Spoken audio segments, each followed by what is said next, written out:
zoomed in, my camera can go. Look at the zoom Yeah, on mine this. doesn't do shit.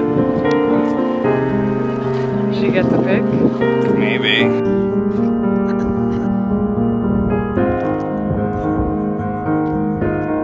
obsessed with him. You're gorgeous too, Billy Goat.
One of my goals for next year, for 2025, is to get back to YouTube. I completely lost all passion for YouTube. I don't know when. I tried to get back into it at the start of the year and it just wasn't there. I was so busy with the house renovation and everything else. But I kind of feel like next year I could be back YouTubing. I think what I used to do is I just would put so much fucking pressure on myself to like have a video out every single, like whatever day, Sunday, at the same time, and like do a full like vlog of my whole week. And I can't do that. Okay, I've realized that much. That's not the kind of YouTuber I am. Maybe if I was getting paid like full time, like I can commit myself to something weekly when it's like my job, obviously like my podcast or anything like that. But the podcast and like other work and stuff will just always come before YouTube. And I'm such an all or nothing person that I feel like I was just completely forgetting that like you can just upload to YouTube whenever you want. It doesn't have to be, you know, a weekly endeavor. So I'm going to talk through some of my favorite books of the year so far. If you see me looking at my phone, it's because I log everything. I'm a list fanatic. I have to write lists for everything. I love like a good log, you know, like logging all the books, writing down every movie, like letterboxed. I love that shit. I don't know what that is. Could it be a bit of neurodivergency? Quite possibly. I use Goodreads. Now this year I started to get into Fable. I have my book club on Fable and I'll link the book club below in case you want to join. And it is a better app, but I just have a habit of looking at Goodreads, and Goodreads is where I have like my reading goal. So we're going to go through the standout books of the year for me. Like, I'm not even going to say my favorite books. I guess they are my favorite books of the year. Like, how I rate things. This is probably an interesting thing to talk about because, like, I do like to talk about a lot about movies and everything. So, 1 star to me is just, like, bad. I probably wouldn't even rate something 1 star because 1 star just means that I probably didn't finish it and therefore I'm not going to rate it. 2 stars also means it was bad. It's probably like I finished it and it was bad and there was, like, no redeeming qualities, really. 3 stars for me is, like, that was good. Period. Like that, no more.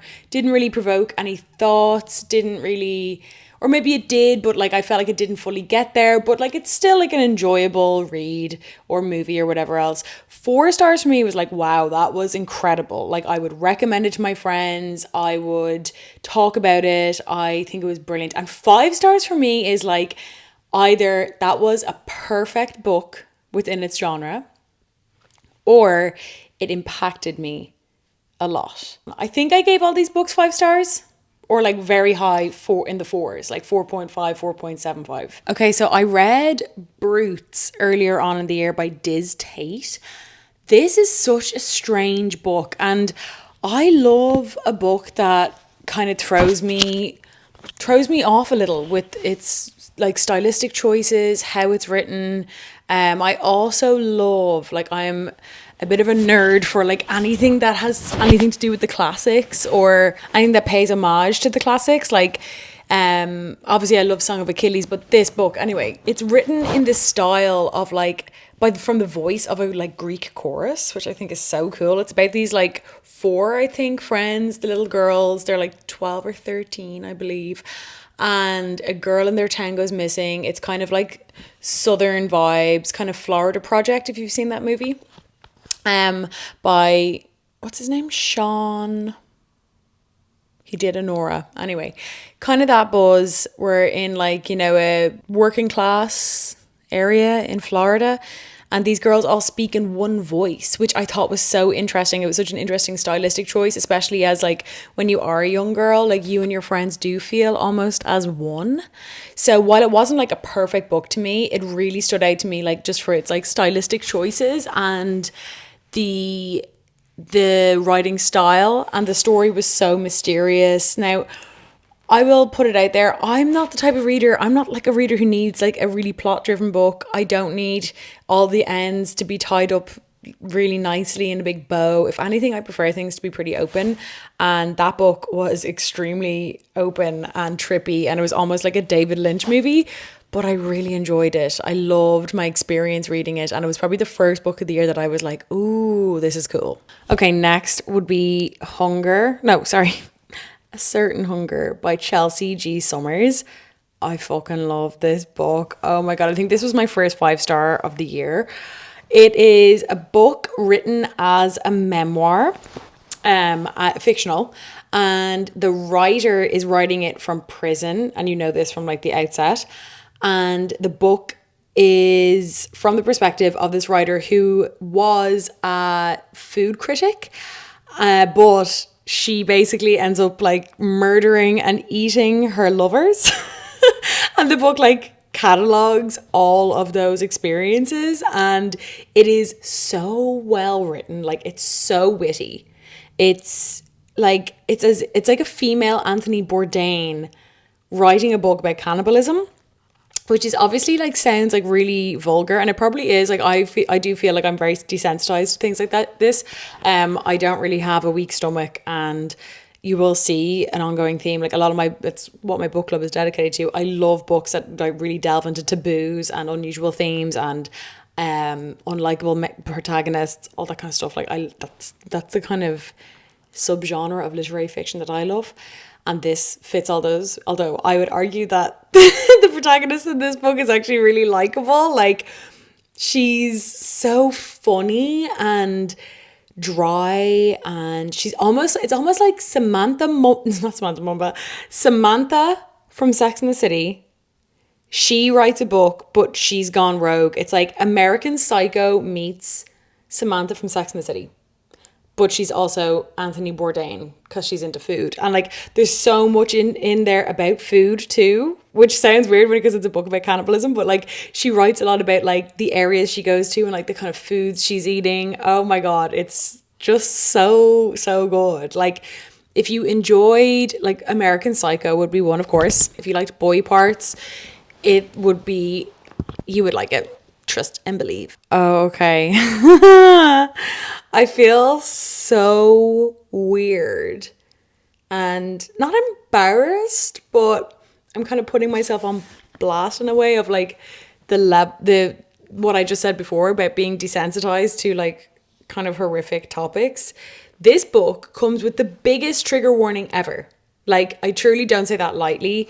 Even as someone like myself who, as I say, I have been desensitized to unusual topics quite a lot, this book did disturb me genuinely to my core, which is the point of the book. But it really, really, really disturbed me. That being said, I thought it was an absolutely fascinating study of a villain. So the book is Tampa by Alison Nutting, I believe her surname is. And the only way I can describe this book is it is about, can I say this word on YouTube? Pedophile. Okay? The P word. A female one who is working in a school and actively preying on her victims. and the book is set in her head. It would be comparable to Lolita. Like, a lot of people, Lolita is one of my favorite books, and I think a lot of people, especially in this day and age, like a lot of nuance, especially in, I would say, cultural criticism, is lost. And the whole point of Lolita, I would argue, is that he is an awful person, and we're meant to think he's an awful person. I know there's a lot of other criticisms on Nabokov, I can't remember how you're supposed to say it. And I've heard those criticisms, and I do kind of tend to believe them. I actually watched a really good video essay about it by a guy who makes really fucking good videos. It's like Owl or something, his name is.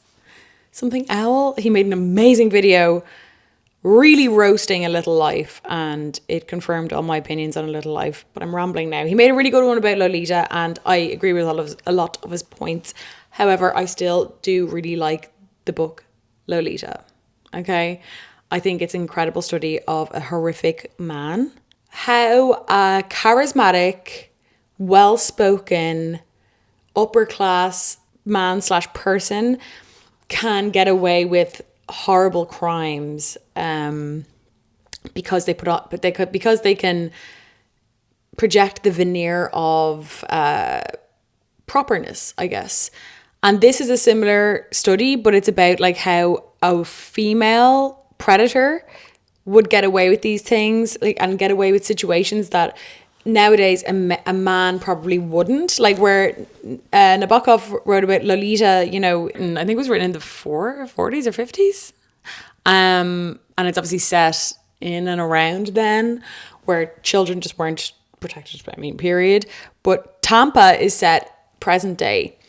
And I think, although like a female paedophile is extremely rare, it is not a very common thing. I don't think the point of the book is to be like, there are female predators out there. It's not. I think it's more of a study on like the most horrific crime possible, and how someone could get away with that, and how a true psychopath, because I do think those people also are psychopathic, like there's no way, because the empathy you would lack, how they can convince themselves what they do is right, how sneaky they are, and how premeditated their crimes are. It was stomach churning. It was vile at times. The way I see it anyway, for me, is like, wow, I can't believe a writer was able to get into the head of someone like this. Again, I don't know if it's a book I would recommend. I definitely wouldn't recommend it, as in, like, I wouldn't be like, you know what book you should read? It to a certain person I would recommend it. Not for the faint of heart, not for anyone who would be personally upset or offended by themes of that nature. Like, do not read it, because there's genuine graphic descriptions of molestation, which are horrible to read. However, it's a book. Let's always remember, it's just a book. Okay, on on the taboo, I have another 5-star read from an author who I not only read all of her translated works this year, because I believe she has more pieces that haven't been translated to English yet, but I also saw speak live. You would have seen in one of my vlogs, I believe, I saw her speak live at the Dublin Literary Festival, and it was so good, and I adore her. Sayaka Murata. She is such an amazing, incredible voice in Japanese literature. I'm a huge fan of Japanese literature. Yes, I like Murakami. Yes, I think his depiction of women is problematic, but however, his books fucking slap, okay? You know, what he gets wrong with women, he gets really right about depressed shit. Sayaka Murata, the first book I read of hers this year was Earthlings. Wow, what an entry into this woman's world. I do think it's her best book. I read Life Ceremony for my book club. Loved it. It's a book of short stories though, and I'm not a huge short stories person. So only a few of them really stood out to me, but I did really enjoy it.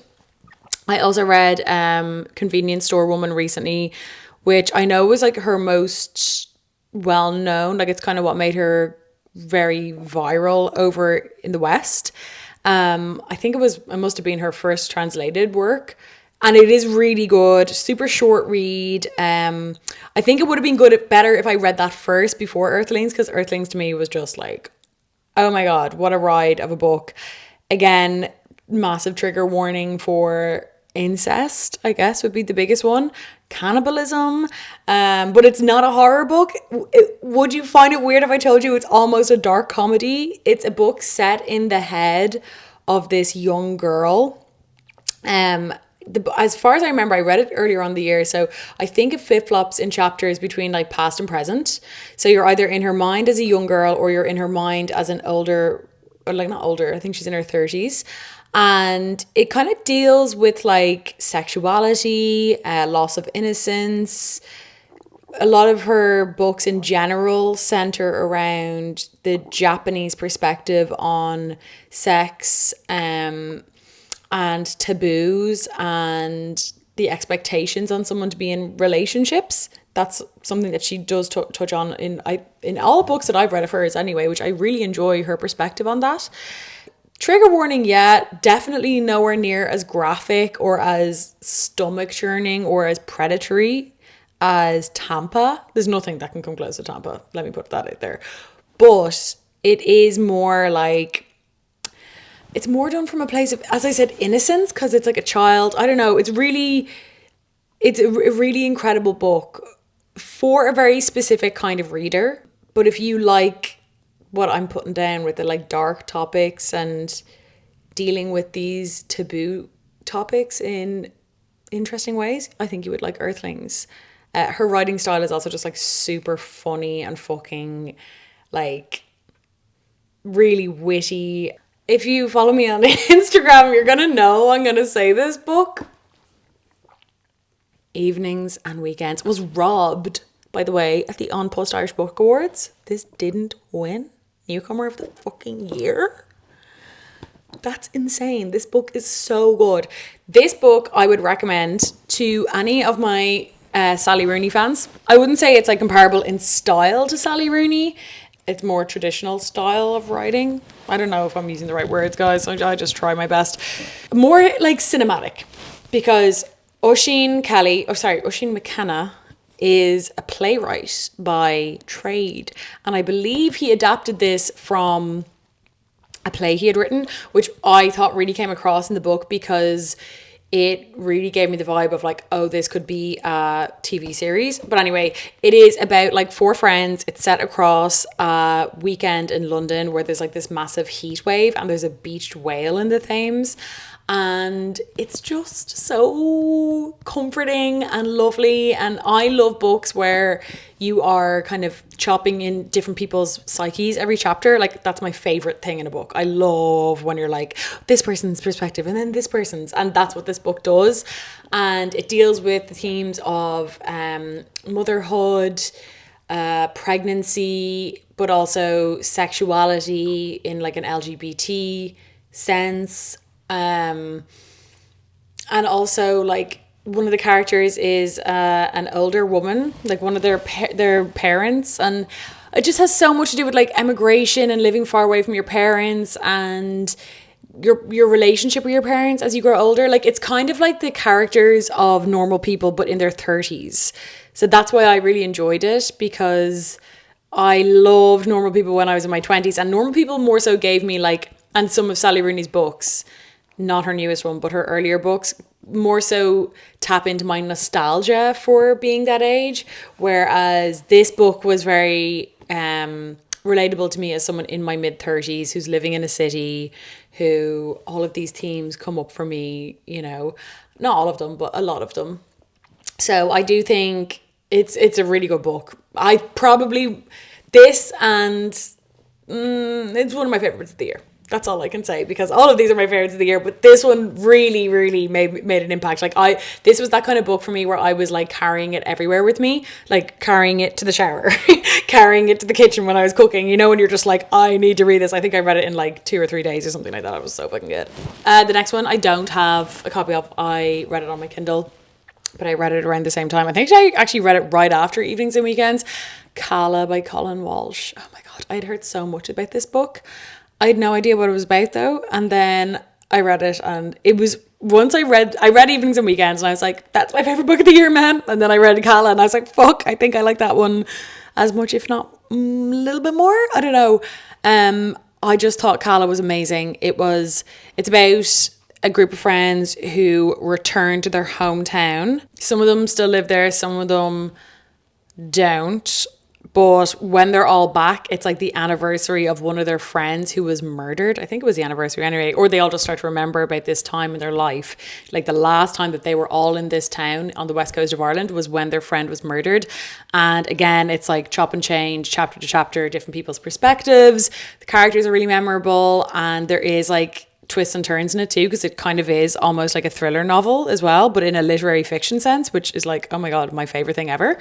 And I couldn't see the twist coming, which I'm a sucker for. Like, that always happens to me. I know when the twists are coming and it ruins it for me, but I didn't see it with that and I loved it. Again, you won't be surprised, Intermezzo. I'm a big Sally Rooney fan, okay? I love Sally Rooney. I don't think her writing is perfect by any means, but I think she's like a voice of my generation. This is definitely her best book. I've talked about it a lot between here and my Instagram, so I'm not going to go into too much depth on it, but it is her first book from a male perspective, which I was really, really excited to read, because I love when an author just like breaks out of like the expectations around them, and I think that that's what she was doing with this, and she nailed it. It's really well written. There are some stylistic choices that some people I know found hard to read. Like there's some chapters which are a stream of consciousness, but what I say is like when you read that, just don't fret about like understanding every word, just let it kind of flow over you. But the characters again were really memorable, and it was a raging success, I think, for an author that is known for a very specific kind of book. She blew it out of the water with this one. The last book that I read, that's my favorite, that's gone on this list anyway. I say I'm only going to read like 2 more books this year, so consider this the final list. But I mean, come on, anyone who told me they didn't like this book, what the fuck is wrong with you? This book is amazing. This is my brilliant friend Elena Ferrante. It was voted the #1 best book of the century, so 21st century, not like the last 100 years, by the New York Times. It's out of this world. It's incredible. I've already ordered the rest of the books in the series. It's part of a quartet of books. My camera died, so we're going to record the rest of this on my phone. I hate to do that, but look, it's either that or wait 8 hours till my camera battery charges. The thing takes so fucking long. Incredible. Now, I will say maybe people didn't like it because the writing style is quite dense, I would say. Like, it kind of reminded me of a Donna Tartt level of writing.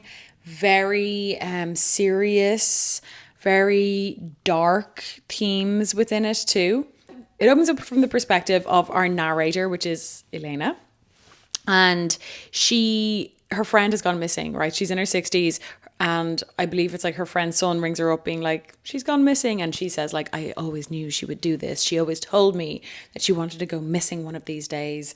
And then she says, you know, for vengeance, I will write our life story because you're not going to go missing, Leela, who's her friend. This catalogues their life from the age of 6 to 16. And I've never read anything like this. Truly, it is fantastic. It's so hard to put into words. Like, it covers the main topic, I would say it covers would be like female friendship and the loss of innocence. But there's so much more in this. Like, oh my God, the themes in this. You could write, I'm sure there has been many, you could write a dissertation on this book. Because there's so much about like class, except for the most part in the 60s and 50s in Italy. And the expectations upon women and the chances that some women were given while others had to just take what the world could give them. And just, I don't know, it really profoundly affected me, this book. I cannot wait to read the rest of the series. I really can't. Anyway, that's all the time I have for this video, especially because you're now looking at it from my phone, which just does not look as nice as my camera, and that's annoying me. But I hopefully will be back with more videos, okay? I really want to make more videos, not only in December, but next year in general. As I said, it won't be traditional vlogs because I just can't commit to like vlogging a week the way I used to anyway. But it could be some kind of that. So let me know if there's any specific things you'd like for me to talk about on here. Here's hoping I make more videos, guys. Okay. Bye.